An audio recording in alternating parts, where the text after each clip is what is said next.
What's up, guys? Thank you to everybody that's watched our videos so far, that's liked, subscribed, commented. It means a lot. It lets us know that there are people actually out there looking at what we do, and it's helping someone. Even if it's only 2 or 3 people, to be honest with you, that wasn't my intent starting this channel, to reach thousands, hundreds of thousands of people, just to maybe help a few.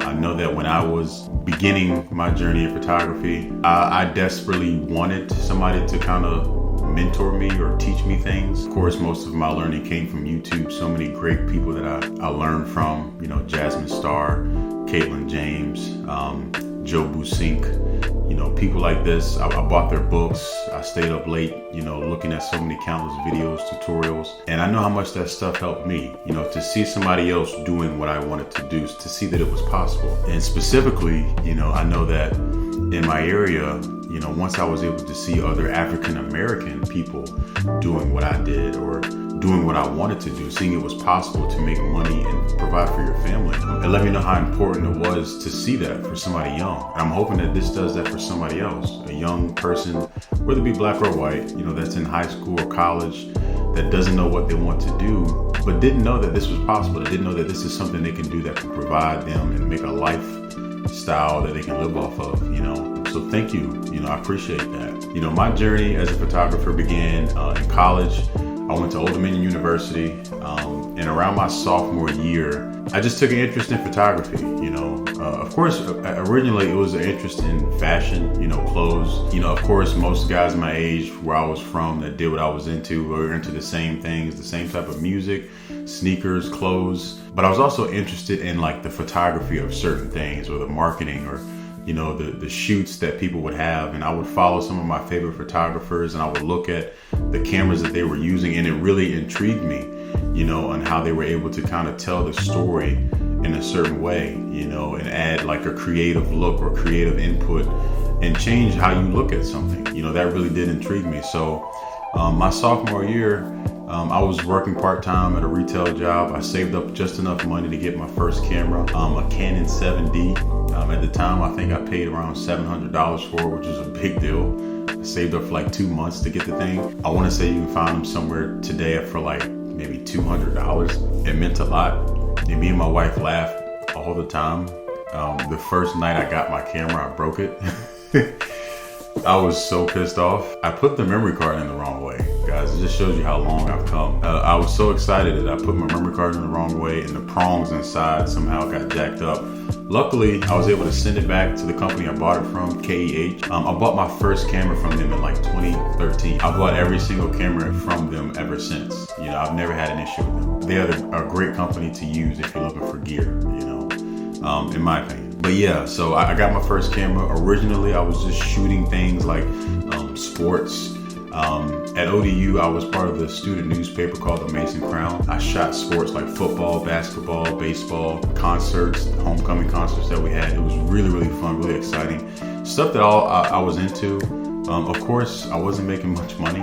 And, for a second, I was like, okay, well, is this just going to be a hobby, or is this something that I can do possibly again at a later time in my life, But while I was shooting a basketball game, I ran into another photographer who was a wedding photographer. We just got to talking. He was telling me about the gear he was using, and he told me that he shot weddings. For some reason, we got on the topic of how much he made, and it blew my mind. This guy said he got paid around $4,000 to shoot a wedding. I mean, this is a college student listening to this that barely has enough money to get lunch on campus. So you can imagine, how my ears perked up when I heard that. So after that conversation, I think that might have been a very pivotal time in my life, because after that, I went home. I just looked at, top wedding photographers in the country. I looked at, different photographers and their styles, and in our area, and the portfolios that they had on display. I looked at the gear that they were using. For probably like a good week or a couple weeks straight, I was doing some really heavy researching, because it just blew me away. I didn't know that you could make that type of money as a photographer. I get it, it's not all about the money, but of course, if you want to do this, you have to have some way to provide for yourself, especially if you have kids like I do. If you're married, you have to find some way to provide for yourself. So this was a game changer for me. So ironically, and it was a blessing that this happened, I was in a photography class at Old Dominion, and my teacher knew someone that was getting married. It was a low budget wedding. I think it was in like a backyard or something like that. But nonetheless, it was an opportunity. So I had the opportunity to shoot a wedding. She asked all of the students if anybody was interested. Of course, I didn't hesitate. Thankfully, I got the job. I want to say I got paid like $300-400, but it was a lot to me. Like I said, starving college student. And it was good that I shot it that low. And this is a lesson for anybody that's looking to get into this. It was no pressure. $300 to $400 wasn't too much. Their expectations were low. And in my opinion, I thought I did a really good job. So I went in with no pressure. It was very relaxed and I had a great time. The thing about weddings that till this day I still like is just the best day of somebody's life. Everybody's in a good mood.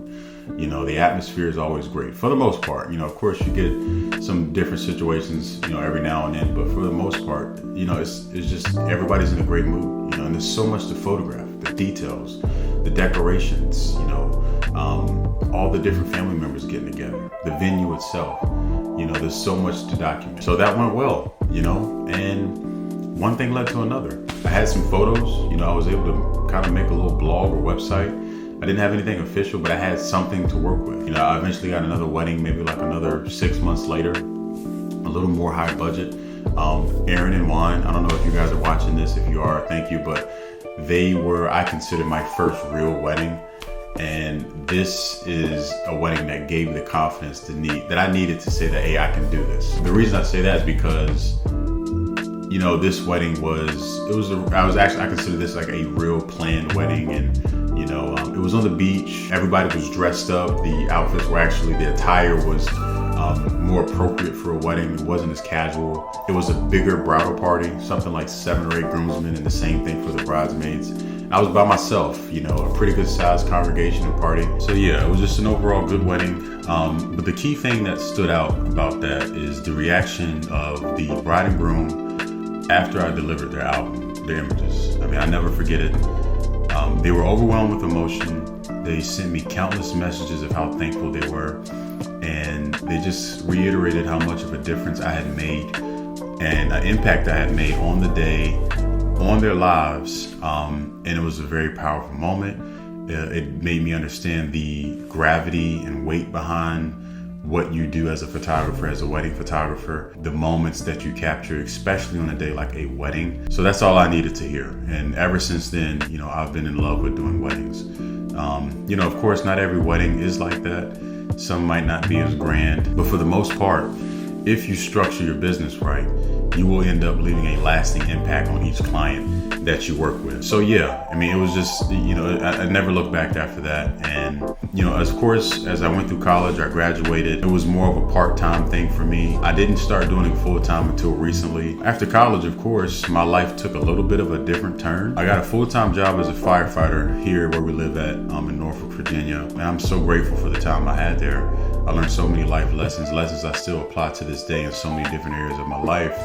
But of course, that job required dedication, and photography had to go on the back burner. But it never left it was always still a passion of mine. I just didn't have the time to dedicate myself to it. Of course, I had kids, started a family with my wife. But I knew that this is something that I still wanted to pursue. I just didn't know how to. 2020 was a little bit of a crazy year, I'm sure for everybody.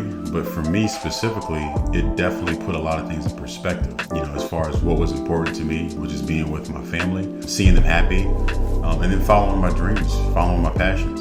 I loved my job at the fire department, but I definitely knew there was a hole missing somewhere. So I decided to take a leap of faith, Of course, leaving your full-time job to pursue something else is always scary. And I'll save that for another day. I would definitely recommend doing a little bit of prep and research before you actually leave the job that you're at. It's going to be a leap of faith regardless, because you don't know.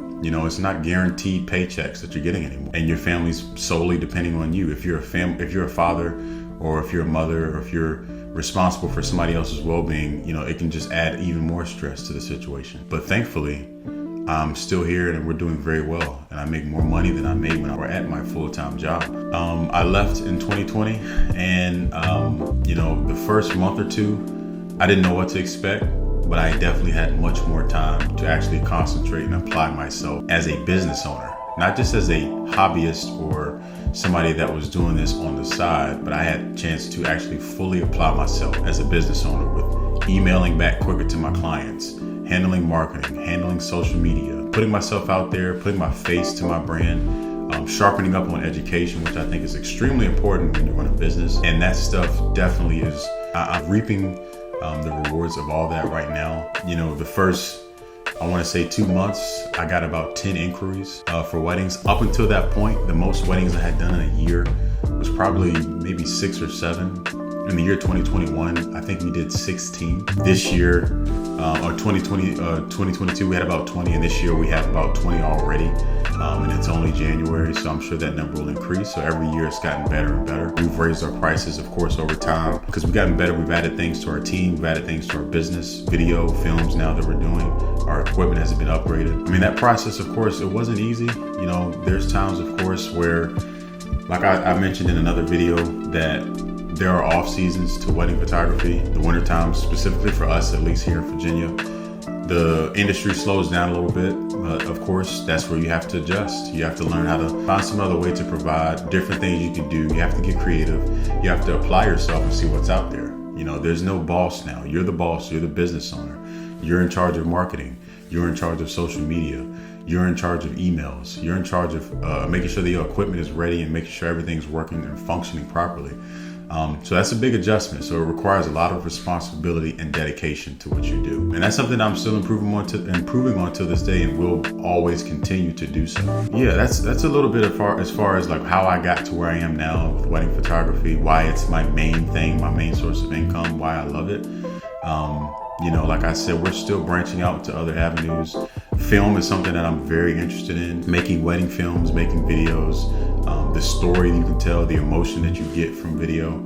And that's something that I want to get more into or want to dive deeper into. But I'm taking that slowly, you know. I think this day and age, you have to be well-rounded in different skill sets. It's just, you know, it's just required. You know, there's so much technology that they're coming out with, and you're in competition with the technology, not the other photographers. There's plenty of couples out here, but your competition is the advancing technology that's coming out, you know, so you have to learn how to be well-rounded, add value. I hope my story is encouraging to somebody else. I hope that this helped you if you're in a situation where you're at a job that you don't like, or that you just know you want to be doing something else. You know, hopefully, you know, this gives you some inspiration to still pursue that. You just have to take the steps to do it the right way. You know, research it, see exactly, you know, the other professionals that do what you want to do, and just research them. Find out what made them successful. Some of my greatest sources of inspiration came from other photographers such as Caitlin James, Joe Busink. Like I said, was the first photographer I ever looked up when I first got my camera. He was a big inspiration for me, and his approach to taking weddings is truly inspirational. But just, you know, see who else is doing what you want to do and doing it well, and just follow what they do. You know, I'm sure they'll have plenty of tips to share with you. And yeah, I hope this helps you guys. Thank you for all the support. Be sure to subscribe, and we'll see you in the next one, guys.